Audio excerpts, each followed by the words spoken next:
പിന്നെ അടിപൊളി പടമാണ്, നല്ല സോങ്സും നല്ല ക്ലൈമാക്സും. നല്ലൊരു എഫക്റ്റ് എടുത്ത് ചെയ്തൊരു സിനിമയാണ്. വൈബാണ്, ഫുൾ ഓൺ ഫുൾ വൈബ്, പൊളി മോഡായിരുന്നു. ഫാമിലിയോടൊപ്പം കണ്ടപ്പോൾ സന്തോഷം. കണ്ണുവെട്ടനായിട്ട് അഭിനയിക്കാന്ന് പറഞ്ഞാൽ നല്ലൊരു എഫക്റ്റ് എടുത്ത് ചെയ്തൊരു സിനിമയാണ്. കഥാപാത്രം അത് നന്നായിട്ട് അഭിനയിച്ചിട്ടുണ്ട്. പിന്നെ ക്ലൈമാക്സ് ശരിക്കും പൊളിയാണ്, നന്നായിട്ടുണ്ട്.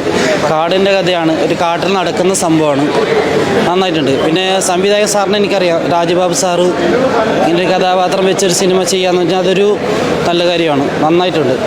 പടം ശരിക്കും ഇഷ്ടപ്പെട്ടു. സിനിമയുടെ ഭാഗമാകാൻ പറ്റിയത് ഒരുപാട് സന്തോഷം. നന്നായിട്ട് വന്നിട്ടുണ്ട്.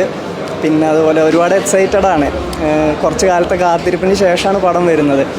അപ്പോൾ സ്ക്രീനിൽ കണ്ടപ്പോഴൊക്കെ ഒരുപാട് സന്തോഷം. Thank you so much. ബാക്കി നിങ്ങൾ കണ്ടിട്ട് അഭിപ്രായം പറയും. Thank you. തീർച്ചയായിട്ടും അതൊരു ലേണിംഗ് എക്സ്പീരിയൻസ് ആയിരുന്നു. ജാഫർക്കായിട്ടാണ് കുറച്ച് കൂടുതൽ കോമ്പിനേഷനും കാര്യങ്ങളൊക്കെ. നമുക്ക് എന്താ പറയുക, ഒരു അക്കാഡമിക്സിൽ പോവാതെയും അല്ലെങ്കിൽ ഒരു ആക്ടിങ് വർക്ക്ഷോപ്പൊന്നും അറ്റൻഡ് ചെയ്യാത്ത തന്നെ ഒരുപാട് ടിപ്സും കാര്യങ്ങളൊക്കെ കിട്ടുകയാണ് ലൈവായിട്ട് ജാഫർക്ക പോലുള്ള ഒരു ആക്ടറുടെ അടുത്ത് നിന്ന്. അപ്പോൾ നമ്മളിത് പഠിച്ചു വരികയാണ്. അപ്പോൾ ഒരുപാട് പഠിക്കാൻ പറ്റിയെന്ന് തന്നെയാണ് പറയാൻ പറ്റുന്നത്. ചെറിയൊരു കോമ്പിനേഷനും കാര്യങ്ങളൊക്കെ. പുള്ളി വൈബാണ്, ഫുൾ ഓൺ ഫുൾ വൈബ്, പൊളി മോഡായിരുന്നു സെറ്റിലും കാര്യങ്ങളൊക്കെ.